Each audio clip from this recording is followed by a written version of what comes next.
Welcome to the Digital Identity Digest, the audio companion to the blog at Spherical Cow Consulting. I'm Heather Flanagan, and every week I break down interesting topics in the field of digital identity, from credentials and standards to browser weirdness and policy twists. If you work with digital identity but don't have time to follow every specification or hype cycle, you're in the right place. Let's get into it. When last we left our humble explorers, I was asking questions about whether AI-enabled browsers, or AI browsers for short, should be described as web user agents, which is a term defined by the W3C. In that earlier post, the answer, I think, was mostly yes. AI browsers still retrieve web content, they interpret it, they act on behalf of the user, just perhaps more broadly than the original intent for web user agents. From a purely functional perspective, therefore, they fit reasonably well within the current model of what a user agent does. But of course, it's never quite that simple, because once you answer that first question, I think a much more interesting question follows, and that is, if AI browsers do qualify as web user agents, what, if anything, needs to change in that definition? And I'm going to go ahead and read these out so that you could just have them in your head as we're going through this particular post. So the definition is, a user agent in general is any software entity that interacts with other entities on behalf of its users. User agents include many operating systems, email clients, PDF, ebook, and image viewers, credential managers, including digital wallets, and many other kinds of software. A web user agent is any software entity that interacts with websites outside of the entity itself on behalf of its user, including simply rendering the content of websites. That's the current draft of the definition that we have out there. Now, since we're talking about definitions and standards language, what might need to change, not just in those definitions, but in the broader principles that guide the web platform, things like the web platform design principles and the ethical web principles? What would it take for that mostly yes, AI browsers are user agents? What do we need to make that feel like a more obvious, well, yes, of course, that's the way the web is? Now, as always, let's just be clear. These thoughts reflect my own perspective. This topic has come up in a few client conversations recently, which suggests it's a question that is starting to surface in more places than just standards discussion. But to be clear, I'm not speaking on behalf of anyone else. This is all me. So let's start unpacking the question. But to do that, I think it helps revisit some of the documents that define the architectural and ethical foundations of the web.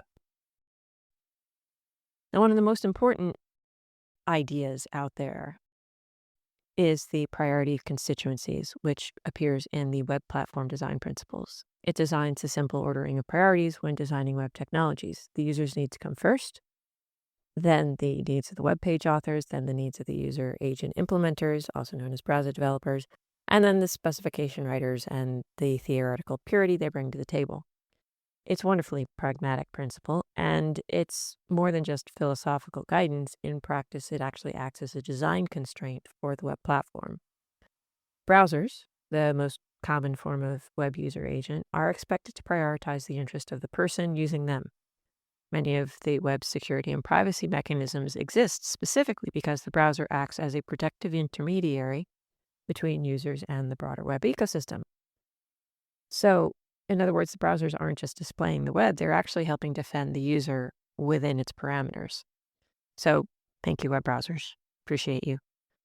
But when AI capabilities enter into the picture, maintaining that role becomes a lot more complicated. If AI browsers become powerful automation systems capable of researching information, navigating services, and performing tasks on a user's behalf, not necessarily in real time, but over time, then the platform needs to ensure that a few things remain true. 1, the browser still has to protect the user. 2, automation should not undermine user safety. And 3, the user needs to remain aware of the actions being taken on their behalf. If any of those safeguards weaken, the browser stops functioning as a user defender and starts looking more like a general purpose automation tool, which would represent a very meaningful architectural shift for the web. Historically, the browser's role really has been pretty straightforward. A traditional browser just shows the web to the user, but the AI-enabled features mean that that role shifts into the browser acting on the web on behalf of the user. Both models can technically fit under the definition of web user agent, but I think the second one introduces governance and accountability questions that the current user agent model doesn't address. Now, one way to think about this is that the AI browsers introduce something like a user proxy model. Instead of simply exposing web content to the user, the browser becomes a representative acting on the user's behalf. And that change has implications across several parts of the ecosystem. For users, it means the browser must remain aligned with their interests, which sound obvious, but it becomes more complicated when decisions are delegated to automated systems. If a browser is researching information across multiple sites, filling out forms, or interacting with services programmatically, how confident can we be that those actions reflect the priority of the specific user rather than the average user or the incentives of the company providing the browser? Now, for websites, the question is slightly different. Websites need to decide whether they're going to treat the browser's actions as equivalent to the user's actions. If a browser automatically researches information across dozens of pages, does that still count as normal browsing behavior? Or does it start to look more like automated activity, something closer to a bot? This is not a hypothetical question. There's some interesting work happening right now in the Internet Engineering Task Force around how websites can signal preferences regarding AI behavior, as well as how automated actors authenticate themselves when interacting with web services. Those discussions are, shall we say, very lively, or as I said in the blog post, that they're very spicy conversations. Lots of lawyers involved. So another important perspective here comes from the web platform itself, right? Coming back to the priority of constituencies, user agent implementers, the people building the browsers, they sit in the middle of the hierarchy, and their job is to translate design principles into working systems. Now, in practice, that means that browser developers carry a tremendous amount of responsibility. Their engineering decisions determine how users interact with the web, how permissions work, how security boundaries are enforced, and how much control users actually have over their digital environment. And AI-enabled browsers introduce a whole new set of pressures on that role. If browsers begin interpreting user intent and performing actions on behalf of users, then implementers must grapple with questions that the traditional user agent model didn't have to deal with. For example, how transparent should delegated actions be to the user, right? What boundaries should exist around autonomous browsing behavior?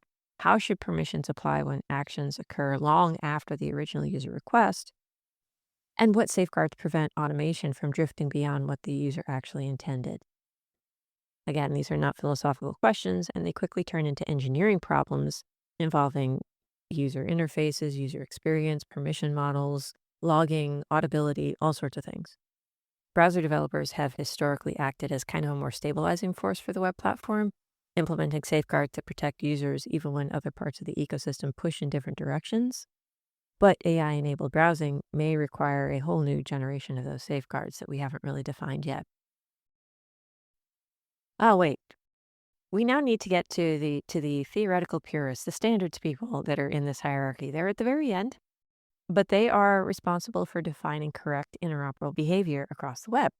I mean, their job is to ensure that systems built by different companies in different places still have predictable and compatible outcomes.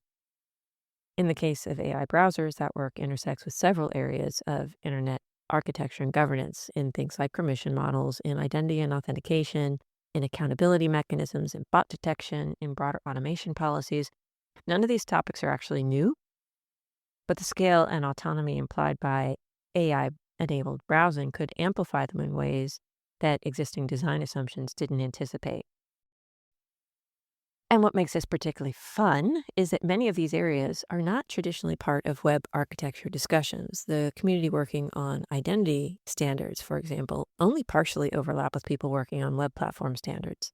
And the same is true for AI governance and AI technology standards.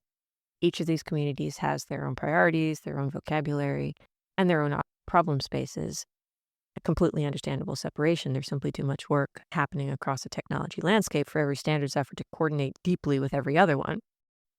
So the work sort of naturally falls into silos. If you look across the standards ecosystem today, you'll see almost every major organization, and probably every minor one too for that matter, has working groups focused on AI. And they're trying to tackle those urgent questions about model behavior, transparency, and accountability. Now, at the same time, the web standards groups are continuing to focus on browser behavior, APIs, and security boundaries. The conversations are all related, not all happening in the same room. And AI browsers sit right at the intersection of all those worlds, right? They bring the web architecture, the identity and delegation models, the emerging AI capabilities together in ways that force the conversations to overlap, whether or not the standards communities are actually ready for that or not.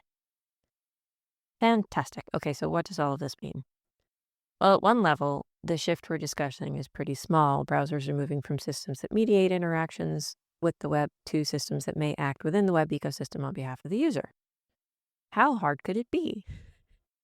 Well, the implications are pretty big, right? It places new pressure on the assumptions embedded in the user agent model, especially the assumption that browsers reliably represent a user's interest. And to be clear, I think the existing design principles of the web are remarkably strong in the priority of constituencies, part of the web platform design principles, and also going into the ethical web principles. These have guided the development of the web for decades in ways that have generally served users pretty well. I don't think they need to be rewritten from scratch. What may be needed, however, is clearer guidance on how those principles apply in a world where user agents are beginning to blur the line between the user and everything acting on the user's behalf. If browsers become more autonomous, maintaining alignment with the user's interests may require stronger expectations around transparency, clearer boundaries around delegated actions, or new architectural patterns for representing user intent. None of these questions have been answered yet, right?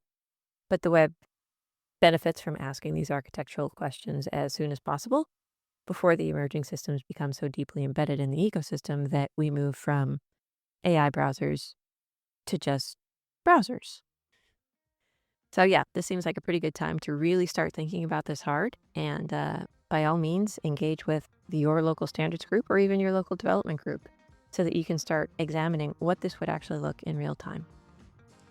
As always, the blog has links to a lot more. So if this was interesting, you might want to go scan the written post. And I think I have at least one more episode coming up on AI. So stay tuned.